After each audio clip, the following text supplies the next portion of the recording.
Yo, what is going on, everyone? My name is Nick, or the Notorious Fantasy, and in today's video, we're going to be breaking down my week number 2 running back start or sit decisions for every single matchup on the week, going from Thursday Night Football all the way through Monday Night Football, and telling you guys whether I like or dislike, start or sit the running backs in every single game. But before we could get into today's video, I would like to ask that if you guys are new to the channel and you do end up enjoying today's video, that you please make sure to hit that subscribe button down below. And while you're down there, whether you are new to the channel or not, please make sure that you leave a like on today's video. It would help me out a ton. If you want to follow me on Twitter or X, please do so at NotoriousFantasy. So without further ado, let's get into my week number 2 running back start or sit decisions for the 2024 fantasy football season. We begin with the first matchup of the week, the Miami Dolphins going up against the Buffalo Bills at home in Miami on Thursday Night Football. Now, this is a matchup that the Dolphins might end up handicapped in, as both Devon Achane and Raheem Mostert are listed as questionable since they did not practice on Monday. Achane is dealing with an ankle injury and Mostert is dealing with a chest injury. This is a very important matter to follow, as if you are an Achane or Mostert owner, if you don't think they are going to end up being good to go on Thursday Night Football, I think Jalen Wright could be a very interesting pickup. Now, assuming that Achane is going to play, as he did finish last week's game up against the Jaguars, I am going to expect greatness out of Achane. Yet another top 10 performance. He was the running back number 3 last week up against the Jags, and that was because he was targeted heavily. He was targeted like he was a wide receiver. 7 targets for 7 receptions and 76 yards with a touchdown. There were a lot of reports in the offseason that Achane's going to go run out wide and catch some passes. And normally you can always view those reports as just fugazi. It's just stuff the beat reporters are talking about. It's not going to be a big part of the game plan. But I do think it is possible that that is more a part of the game plan than I previously believed. I love me some Achane this week up against a Buffalo defense that just got a train ran on them Bobby Bacala style by old man James Conner. Now, Raheem Mostert, while the touches were heavily in the favor of Devon Achane, we still saw Mostert play 44% of the snaps. If the game script goes more run heavy and the Dolphins are up in this game, then I think we could see Raheem Mostert smash. But more than likely, this will be a closer game that I, as a Dolphins fan, am going to be praying to the football gods above that we somehow ended up winning. If the Bills dick us down, which is kind of the usual as a Dolphins fan, Mostert will be on the struggle bus. So all in all, when you kind of take these things into equation, you know, the play of Achane was much better, but Mostert and him were still seeing a lot of snaps. Mostert had 44% of the snaps, so it wasn't like he was completely phased out of the offense. I think that Mostert is a fringe start for me. He's not going to be ranked inside the top 24, but I do think he should have a solid enough game to be start-worthy. James Cook last week to me felt eerily like last season, where Cook gets a whole bunch of touches with 22 total, but couldn't find the end zone as Josh Allen hurdled a motherfucker and ran into the end zone last week. So he was just a running back too. If the touches continue, ultimately he will have a game where he's hitting the fucking Quan in the end zone. Rest in peace, rich homie Quan. He's hitting the gritty like his name was Mike Gesicki. Now, as a Dolphins fan, I know that Cook will magically pull a rabbit out of the hat and score 2 touchdowns against us and end up being a high-end running back. But for me, he's going to be a high-end running back 2 on the week. Ray Davis did look good last week up against the Cardinals, but ultimately he's just a handcuff to me, as I don't really think he is going to cut heavily into the workload of James Cook. And speaking of this Buffalo Bills game, Underdog Fantasy, the partner of today's video, has a great offer for you guys. If you are new to Underdog Fantasy and sign up with code NOTORIOUS or by clicking on the link in the video description, you'll be able to claim your free pick like Josh Allen higher than half a total yard, plus a first-time deposit offer of up to $1,000 in bonus cash. You match that Josh Allen higher than half of a total yard with maybe Tua's passing yards or a pick from one of the games on Sunday or Monday Night Football, and you'll receive 3 times your entry into the pick'em. So again, if you guys are brand new to Underdog Fantasy, sign up with code Notorious to claim your free pick plus a first-time deposit offer of up to $1,000 in bonus cash. So moving on to the Sunday slate here, we begin with the New Orleans Saints going up against the Dallas Cowboys in Jerry's World. Now, the New Orleans Saints absolutely kicked the ever-living shit out of the Carolina Panthers last week. Alvin Kamara tore the Panthers a new asshole. 15 carries for 83 yards with 5 receptions and 27 yards with a touchdown as a top 8 running back. While the matchup here is definitely a lot tougher up against the Dallas Cowboys, we should see a ton of dump-offs going the way of Alvin Kamara, which should lead to him being at minimum a top 18 back. He will also flirt with the top 12 in my rankings. But ultimately, I don't think I'm going to be able to squeeze him into the top 12 because I do think this is a far tougher matchup than going up against a Panthers defense that couldn't stop fucking Wee Man if he ran out there to run the ball up against them. Jamal Williams scored a touchdown last week in garbage time. I'm a huge fan of Jamal Williams. I think the guy is absolutely hilarious, but I do not expect that to happen again. He is a clear sit when Kamara is healthy. For the Dallas Cowboys, Zeke is one of the bottom of the barrel starts for me. So I'm not going to sit here and give Zeke the Gawk Gawk 9,000 special and tell you just how great he was last week. But the Saints defense sucked up the Panthers offense like their name was Ash Cash. But, and this is a big but, shout out to Juliana Vega, I don't think it was because the Saints have this formidable elite, one of the best defenses in the NFL defense, but more just because the Panthers offense is straight up trash.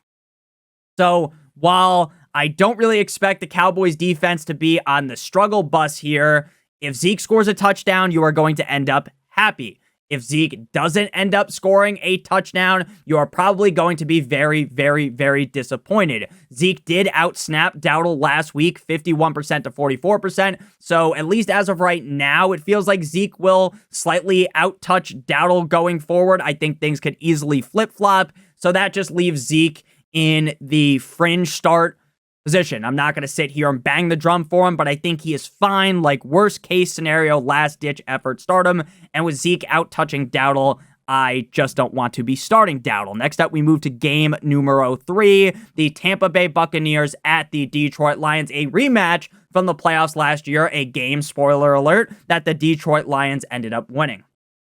Now, Rashad with 2 A's White was inefficient in the run game last week, which is the normal. Rashad White is not efficient at all, but it really doesn't matter when you see as much volume as he sees. And they did end up giving Bucky Irving some work, but ultimately I think it was really just because they had the Commanders in the figure 4 in that matchup, so they didn't really need to just run out Rashad White on every single play. Rashad is still clearly the lead back on this offense that could score a ton of points. This could be a very high-scoring game. He's a very proficient pass catcher, and that will lead him to being a fringe top 12 guy in my rankings. Now, like I said with Rashad White, Bucky Irving did see some work and looked good. He looks like a good handcuff. If Rashad White was to go down, knock on wood, you would want to have Bucky Irving on your team. But with Rashad White healthy, Bucky Irving belongs on the bench. Jahmyr Gibbs played 51% of the snaps last week coming off of the injury, which was very solid in my opinion. I really do believe they are going to unleash Jahmyr Gibbs this season. We're going to see a whole lot more of them than we did last year, but again, he's coming off that injury. I get why they're kind of just easing him in, and they didn't even use the just the tip technique because he did play 51% of the snaps. And Monty played 49, which again, I expected for the start of the season, so no surprise to me.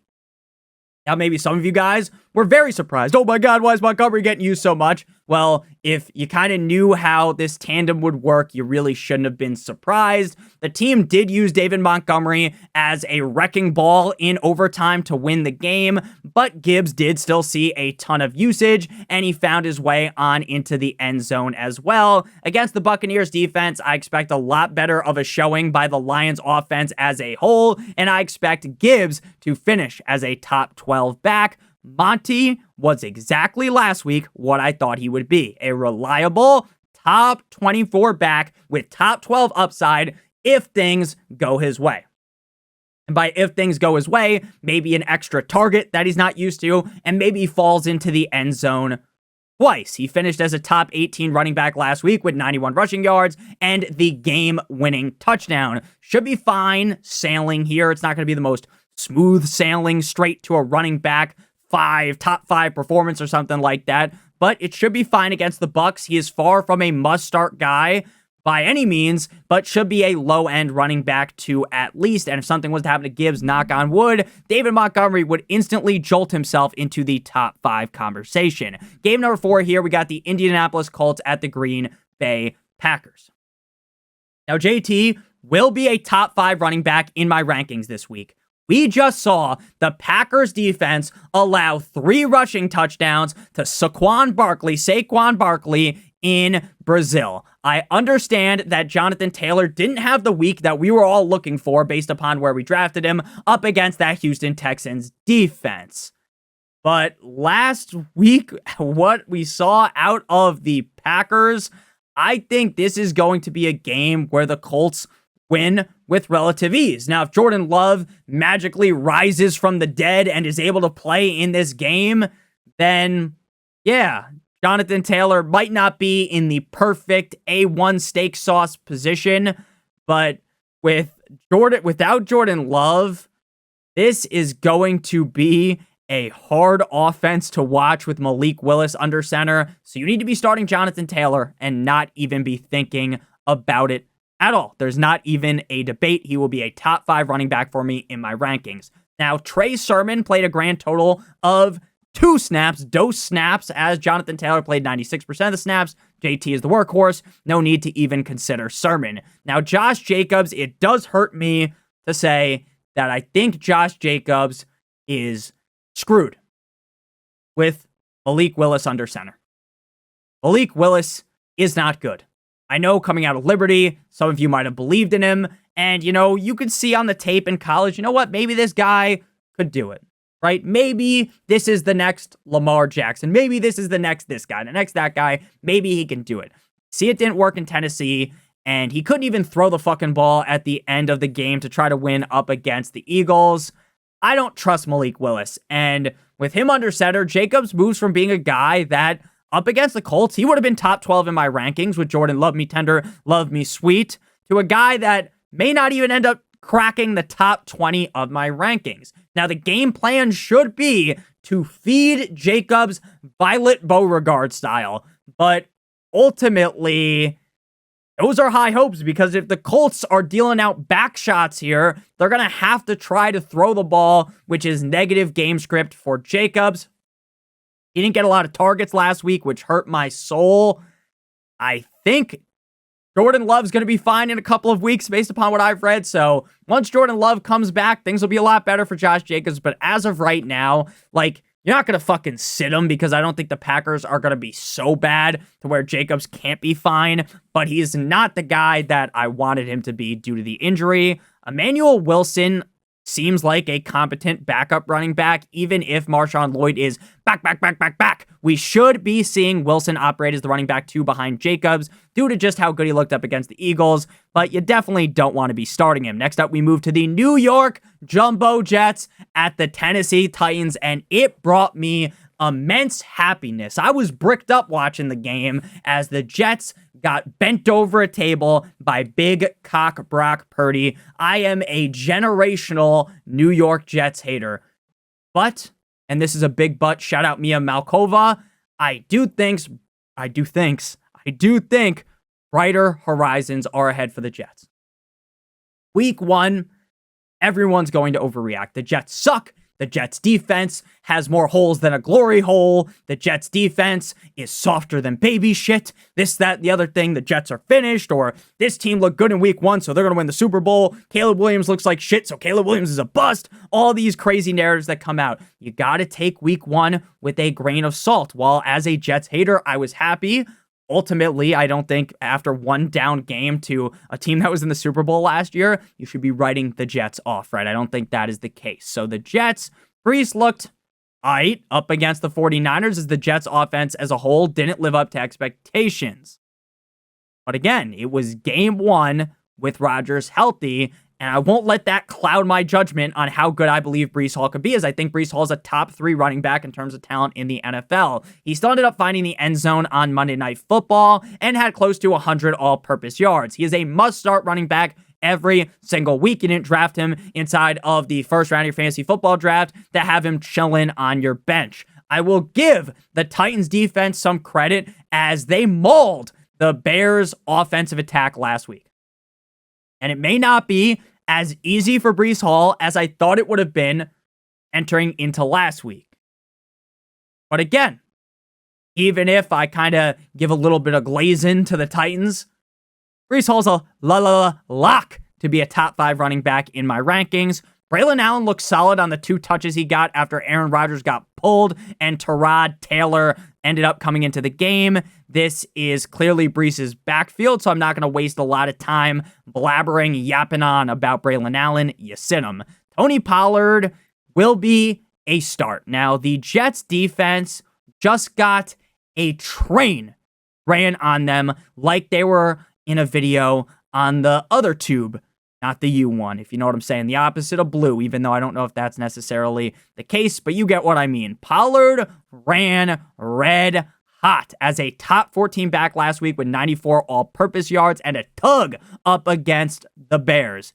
As the lead back on the team in 61% of the snaps compared to Spears' 45, that is great. Now, the team did mention they want to use Spears more. But we'll see how that ends up shaking out. Pollard should be a low-end running back 2 to a high-end running back 3, which makes him start-worthy. Because I don't really see this game going the exact same way as last week, though, which does give me enough worries not to really rank him way higher because, he had a great week 1. Again, don't want to heavily overreact. As of right now, he's the guy I would start over Tajay Spears, but things can change as the season goes along here with the Tennessee Titans, and Will Levis throwing that interception and then instantly falling down to his knees was one of the all-time pictures. He threw the ball and in his head he must have thought, oh my God, I just made a grave mistake. The second it left his fingertips, he knew that shit was a pick and he just fell over. It was one of the funniest pictures I've ever seen, funniest videos, funniest clips from a sports game that I can remember in a while. Tajay Spears looked solid when he was used. I expect more usage this week and more when the season goes along. With that said, in this game, I would just sit him as, again, I'm not super optimistic about Pollard either. The matchup, though, might be better than I previously believed. Next up, we move to the San Francisco 49ers at the cold like Minnesota Vikings. Now, Jordan Mason. Christian McCaffrey, who? That's a joke, obviously. Christian McCaffrey is way better than Jordan Mason. Jordan Mason would be lucky to hold his jock strap, but Jordan Mason had damn near 30 touches with over 150 all-purpose yards in week number 1 with a tug up against the Jets. And another touchdown that was stolen by Debo. If McCaffrey is out again, which seems entirely possible based upon everything that I've read online, if you're a McCaffrey owner, make sure you monitor this. If you're a McCaffrey owner and Mason's available, pick him up immediately because the numbers Mason will be locked in to a top 12 running back role. I don't give a shit if you don't think Jordan Mason is all that good. I saw what I saw. He's a top 12 running back in the rankings until McCaffrey comes back. If McCaffrey plays, you play McCaffrey. Also very interesting to hear that after the game, Jordan Mason says, I've known since Friday I was going to start. You've known since Friday? Motherfucker, it's Monday and we figure out McCaffrey's out 17 seconds before the game starts. What's up with that? Isaac Gowerden, I believe is how you pronounce his name. If I pronounced it wrong, I apologize. Without McCaffrey, Isaac should be the running back too. But the numbers, Mason, what do they mean? Looks like the clear workhorse, so there's no need to play him. Aaron Jones was a guy that I was given the Hawk 2 a special to, the Gawk Gawk 9000 special to, all summer long, talking about how this guy was going to smash. I don't give a shit if you think he's washed. He's not washed. He looked great towards the end of last season. He's that guy, and he slapped the Giants across their face, Will Smith style. It was beautiful to see. Over 100 all-purpose yards and a touchdown. This week, though, not as optimistic. Why? Because they go from playing up against a Giants team that didn't stand a chance to a 49ers team that just kicked the ever-living shit out of the Jets. And the game script is going to be obviously different here. Depending on how many targets he ends up seeing, he should finish as a top 24 back, but I am nowhere near as excited to start him this week up against a rock-hard Niners defense. Pause. Ty Chandler is a competent backup. With Jones healthy, though, I wouldn't pay Chandler no mind in a matchup up against the Niners. Next up, we got the Seattle Seahawks at the New England Deflatriots, a matchup from the Super Bowl that is around 10 years ago at this point. I feel like I'm getting old now that I mentioned that. If you've enjoyed today's video, hit that subscribe button like it owes you some money. Hit it with that Mike Tyson right hand, and leave a like on today's video as well. It would help me out a ton. Thank you. I appreciate it. Leave a comment down below if you've got any questions. So, Kenneth Walker, Sir Kenneth Walker III, is dealing with an abdomen injury that held him out at the end of last game up against the Broncos. But he says he is good, and I expect him to be good. But this is something you want to monitor. Assuming that he plays, he should be a great start. Shout out Tony the Tiger. Patriots absolutely stonewalled the Bengals attack last week. It was crazy to watch. But frankly, I think the Bengals just looked like shit. And I'm not going to sit here and claim the Patriots are magically elite or magically this amazing team after one game. Great teams lose all the time, and the Bengals typically start off slow. So it ain't all that crazy that the Patriots won that game. So I'm not going to sit here and crown the Patriots, say they have some world-beating defense. Walker is the clear guy in Seattle. Walker, Texas Ranger, and I would want him in my lineup every single week. He popped off as a top 12 running back last week, and I see no reason why at bare minimum he can't be a top 16 running back this week. What I saw out of Zach Charbonnet last week tells me he won't cut much at all into Walker's workload, making him just a high upside handcuff, right? If Walker ends up missing, then bada bing, bada boom, step inside the room, play Charbonnet. But when Walker's healthy, you don't want Charbonnet in your starting lineup. Ramondre Stevenson, it was Ramondre Stevens' season last week, as we all expected. The Patriots reamed the Bengals. It was the perfect game script for Ramondre Stevenson. They were up, so they were able to run the ball at a very high rate. Ramondre Stevenson was one of the best running backs on the week. I talked about Stevenson all offseason, how he's a great talent. The question is just the team's lack of talent. Now, in week one, they end up embarrassing the Bengals. They turn their world upside down like they're the Fresh Prince. But in week number two, Seattle defense that I think Stevenson can run on. While I don't think the game script will be as positive, I would definitely lock him in as a mid-tier running back too, due to, Gibson didn't really do diddly squat last week. And I think that Stevenson will catch a decent enough amount of enough passes to be fine. Gibson didn't see a single target last week, which had me awestruck, genuinely. I thought they brought in Gibson to catch passes, and that was not the case. Now, again, I'm not going to fully overreact to week one. Not like anyone was starting Gibson, but it was kind of weird. I could see him playing real well if Stevenson was hurt, knock on wood. But with Stevenson healthy, you can't be starting Mr. Gibby. Next up, we move to the New York Football Giants at the Washington Commanders. The Giants are a disgrace to the American nation, dude. If you showed someone football, they're from some other country, they've never seen football before, or maybe you have a friend that doesn't like football for some reason, right? They're someone that doesn't like sports. I have friends like that. They're fucking weird, right? Who likes those people? That's a joke, obviously. But, the people that don't like sports, they're like, oh, let's watch football. I'm a Giants fan. Let's watch the Giants game. There's a chance that they end up never talking to you again. They end up walking out your fucking house and never calling you again because the New York Football Giants are a disgrace to this country. The Giants are awful. It's not even just, oh, they stink. Like, oh, they'll figure it out though, right? No, they fucking suck. You can smell them through the screen. They reek to high heaven.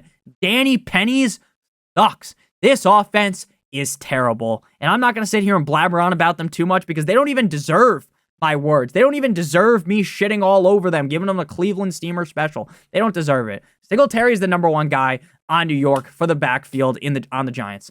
But it doesn't matter if the team is getting fisted every single week. So there's really no upside to Singletary. Now, if there ever was a game for Singletary to have a great game, it would be up against the Commanders. But I don't even think the Giants are good enough to have an answer for a shitty Commanders defense. Tyrone Tracy, I think once they figure out this dirt muncher Daniel Jones, once they get him out of town, then guess what? Tyrone Tracy is going to be good. But I would sooner drag my nutsack through glass over playing a Giants running back in fantasy football. Brian Robinson Jr., though, for the Commanders, is going to be a start.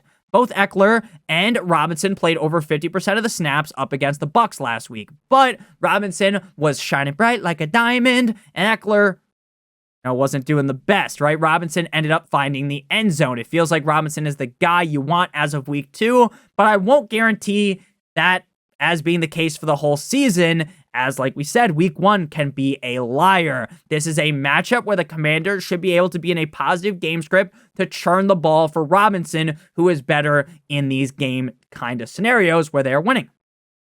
Because you kind of might want Eckler in on those pass catching downs. Robinson should finish as a top 24 back with top 12 upside, as I wouldn't wipe my ass with the Giants defense. While the snaps were similar for the running backs, the touches were not. Eckler only saw 6 touches compared to Robinson's 15. Eckler didn't look as washed, though, as last year, which is promising for him, as he could cook up a start-worthy game here. But with no teams on bye and basically every running back healthy, I don't think you should be getting cute and starting Austin Eckler. Next up, we get to the LA Chargers at the Carolina Panthers, and I'm going to do a victory lap here on your screen, your television, your phone, however you're watching this video. Maybe you're just listening to it while you're chilling at work. Make sure you guys hit that like button. But I'm going to victory walk on J.K. Dobbins. I'm going to hit the millionaire strut because I know with J.K. Dobbins, it could all end in an instant. J.K. Dobbins, the type of guy to wake up in the morning, fall out of his bed, and tear his ACL. Knock on wood, we don't root for injuries, but J.K. Dobbins is not the definition of health. But J.K. Dobbins was the star of Christopher Moltisante's Cleaver as he murdered the Raiders defense. Destroyed them. 10 rushes for 135 yards and 3 receptions for 4 yards with a score as a top 6 back. Dobbins looked fresh to death in that game, despite coming off the fucking Achilles. Or his Achilles came back, was balling. He played 58% of the snaps compared to Edwards' 42%. I love this spot up against a Panthers defense that can't stop a nosebleed. And honestly, I might fuck around and rank him inside the top 12, even though no one's going to have the balls, the cojones to do it. I love J.K. Dobbins. Now, Edwards looked like he looked last season. No gas, just touchdowns, baby. Right? If he scores, you're sitting pretty, you're sitting fine. If he doesn't score, you are fucked. Last week, he didn't score. So, in turn, we're fucked. This week against Carolina, if he scores, he'll be fine. But I'd rather just sit him on my bench with how J.K. Dobbins looked. Chuba Hubbard. I'm not going to sit here and fucking have some type of elaborate rant about the Panthers. They don't look good. I thought Dave Canales was going to turn everything around. He was going to fix everything. Full 180. The Panthers blow more dick than Entourage star Sasha Gray. They're just a team I don't want to start anyone on. I love Deontay Johnson. I'm not starting him, probably. Miles Sanders, I'm not starting him. Chuba Hubbard, I'm not starting him. If Randy Moss was on the Panthers, I wouldn't start him. Next up, we got the Cleveland Browns at the Jacksonville Jaguars. And man, oh man, are the Browns a fucking disgrace to the NFL. The Cleveland Browns fucking suck. Jerome Ford is far from must start for me. The Jags defense looked great up against the Dolphins run in week 1. As a Dolphins fan, I was stressing in that game. Ford found the end zone in garbage time up against Dallas, and had he have not scored, I think he would have ended up being relatively mad. Now, he did catch a decent amount of passes. He had 7 targets, so he would have been fine, I guess, but he definitely wouldn't have been happy. Now, Browns offense is so bad, I just don't know how you could trust Jerome Ford. I just don't know. I mean, if he gets enough targets, he should be able to keep his head above water. But I really don't love Jerome Ford this week, even though I think he's a very talented running back. Like, Deshaun Watson literally sucks. He is so fucking bad. He is not worth the money. I thought maybe, going into last year, I thought, oh, you know what? Maybe 2022 was a fluke. Maybe he'll figure it out. 2023 comes, you barely see him play. Whatever. And in the back of my head, I'm like, I don't think he's going to be that good, but maybe he's still got it in him, right? Maybe he's got that dog in him that he had in Houston, and he's not the same guy. He is just not the same guy.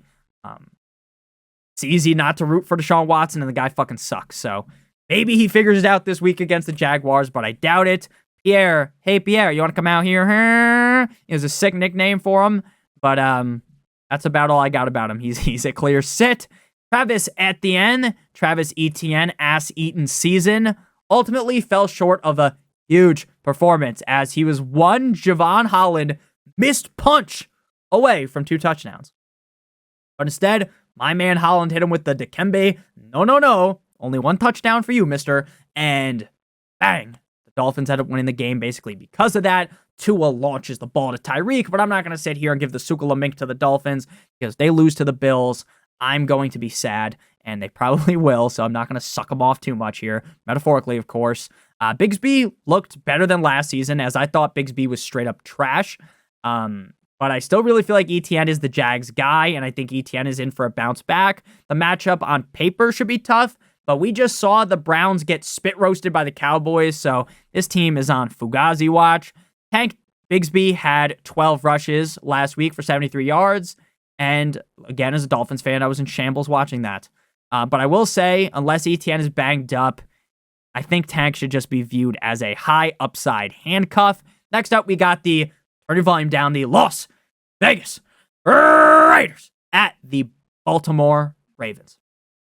The Baltimore Ravens were a toe away from defeating the Super Bowl champions, the back-to-back champs like America in World War I and II. America! And, they were about to beat them.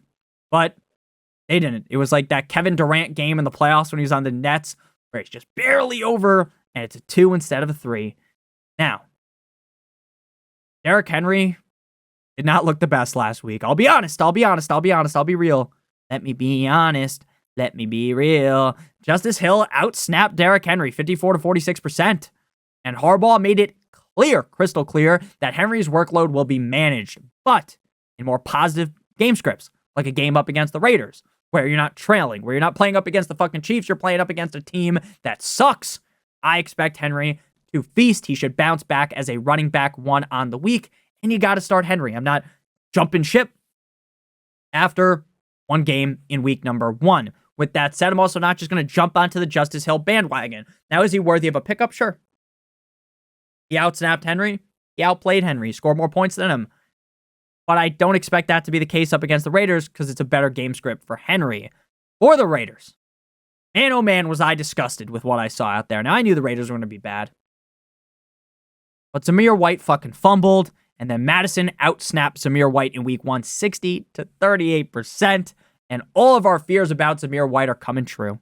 While I think White is way better than Madison, I think Zamir may be able to get back on the saddle Arthur Morgan style this week since he did fumble last week.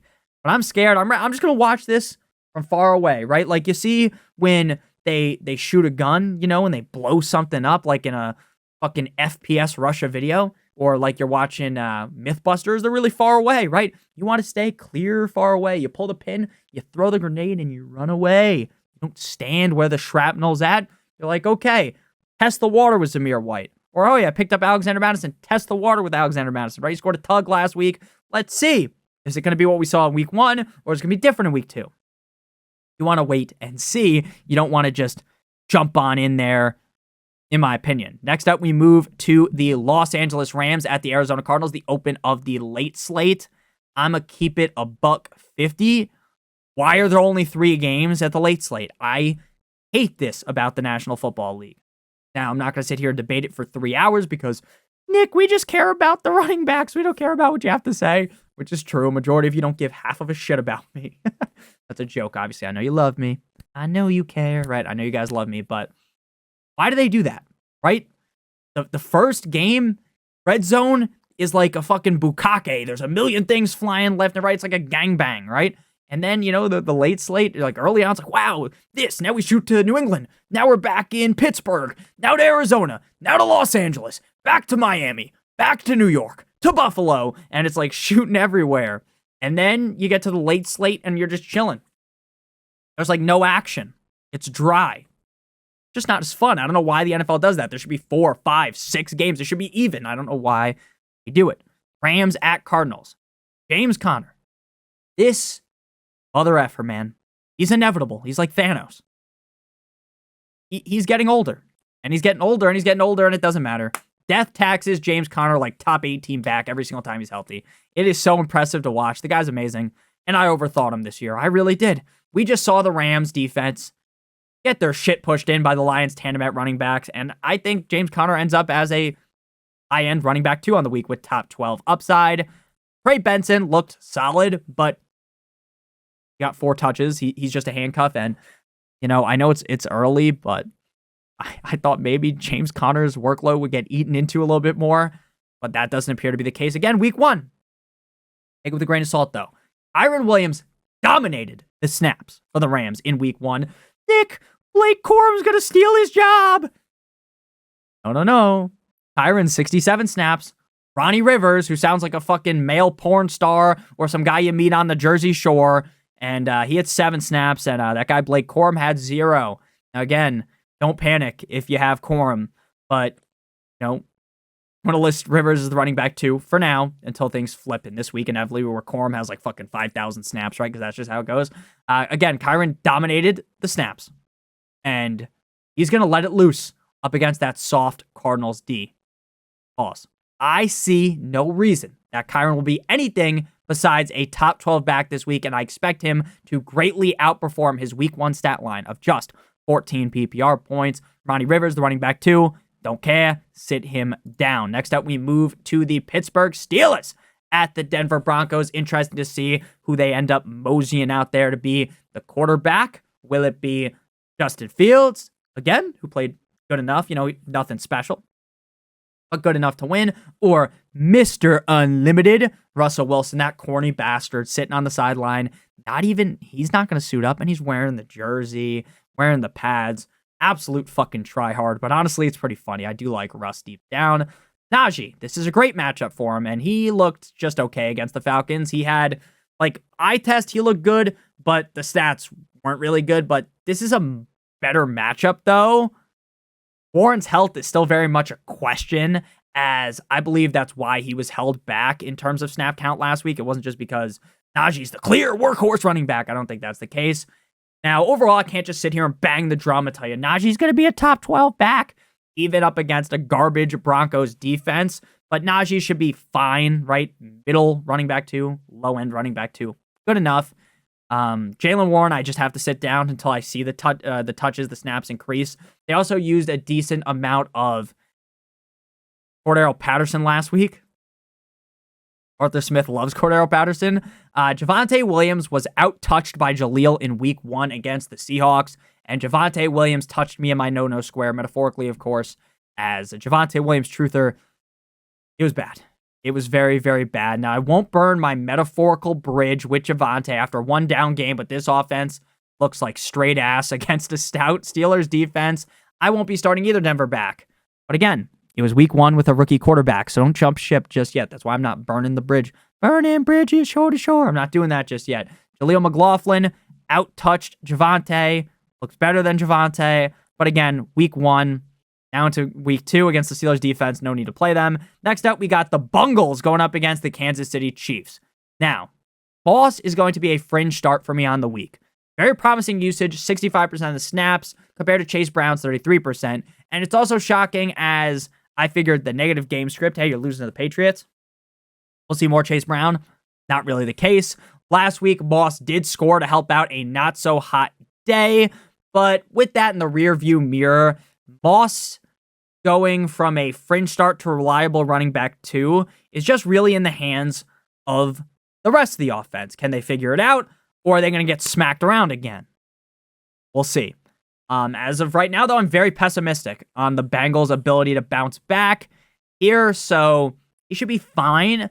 But most of the guys that I've listed as starts, I would definitely prefer to start over Zach Moss. But I do think once the Bengals shake off that rust, T. Higgins back, Jamar Chase is feeling a lot better, looking better, I guess. They shake the rust off. Things should be great for Zach Moss. Chase Brown, I'm just sitting him, right? If I barely feel comfortable starting Zach Moss, who played 65% of the snaps, why the fuck would I play Chase Brown, who played 33%? For the Chiefs, Pacheco's a must-start running back in week number 2 and will be ranked amongst the top 6. While his game week 1 as the running back 20 was forgettable in terms of fantasy football, I do expect the Chiefs offense to run the ball with immense efficiency against the Bengals defense that just got face-fucked by Ramondre Stevenson last week. Samaje Perine, Steele, the other running backs on the Chiefs are going to be sits. No reason to really talk about them. Pacheco's the guy. Next up, we move to, 'cause you waited all day for Sunday night, the Chicago Bears at the Houston Texans. And last week, you were waiting all day for the Chicago Bears offense to fucking do something. Do something! And they didn't do anything. But you want to know who did something? My boy, Joe Mixon. All offseason. I think Joe Mixon's going to be... Nick, Joe Mixon's not going to be great. Nick, Joe Mixon can't do it. He can't. He's old. He's inefficient. Blah, blah, blah, blah, blah. 30 rushes for 159 yards and 1 to the fucking house. 1 touchdown against the Colts last week as the running back, too. No need a victory lap in week 1, but I'm victory lapping, man. Mixon's goated. He's like that. He is like that. The Bears defense up against them, I mean, they're not bad. They're not amazing. Pollard looked decent against them. Top 12 back, in my opinion, this week with running back 1 upside. Mixon's that guy. Dare Ogunbowale outsnapped Pierce in week 1, but honestly, either one could be the running back 2 this week. Won't really matter, though, because the only back you want to start in Houston is Mixon. DeAndre Swift's usage last week was very promising. He was the clear lead back, 70% of the snaps. Interesting to see how the Bears respond after they looked like a JV team up against the Titans. If this usage continues and the team turns it all around, do the hokey pokey, right? Then boom, Swift's going to be solid. But if they look like they looked last week, and with Odunze banged up, this isn't great. I just don't want to play Swift this week. Herbert only saw 11% of the snaps, but unlike how I kind of just metaphorically crowned Dare, the running back 2, I'm not going to give the keys to the castle of the running back 2 to Travis Homer as the running back 2 on the Bears. I don't know why the fuck I forgot. The Bears on the Bears. I'm going to just give it still to Khalil Herbert. Next up, we move to Monday Night Football, the Atlanta Falcons at the Philadelphia Eagles, a battle of 2 of the best running backs in the National Football League, Bijan and Saquon Barkley. Now, while Bijan's stats were definitely far from mouth-watering, right? You weren't salivating after you had him play, and you're like, oh, what a great game. It was great, though, his usage, right? There were some of you guys out there that were like, Nick, didn't you hear that Bijan is not going to get all the snaps? Didn't you hear they're going to use Algier a lot? Bijan had 89% of the snaps, which should have been obvious, but to some of you guys, it wasn't. That's okay, though. They thought Algier would play a bigger role. Not the case. I expect the Atlanta offense to look far better. Game 1 of Cousins back from the Achilles injury. New offense. They'll figure it out. Even if they don't look great this week, they'll figure it out.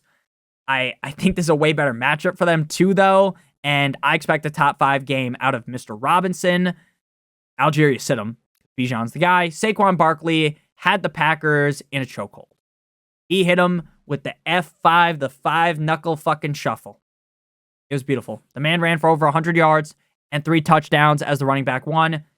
And it was beautiful. It was really beautiful. I'm not even kidding. It was like seeing Sidney Sweeney's tits for the first time. I expect him to feast against the Falcons defense as a clear top 5 back. No need to overthink Barkley. So both Bijan, Saquon, must starts. Kenneth Gainwell, don't start him. Pretty obvious. Thank you guys all so much for watching today's video. If you did end up enjoying, make sure you guys hit that subscribe button. Like it owes you some money. Leave a like on today's video. It would help me out a ton. If you want to follow me on Twitter or X, please do so at NotoriousFantasy. Check out one of the videos on your screen right now. And also check out Underdog Fantasy. Get that free pick plus up to $1,000 in bonus cash with promo code Notorious or by clicking on the link in the video description. I love you guys all so much. Hope you have a great rest of your guys' day. See you guys later with the wide receiver version of today's video. Love you, as always. Good boy.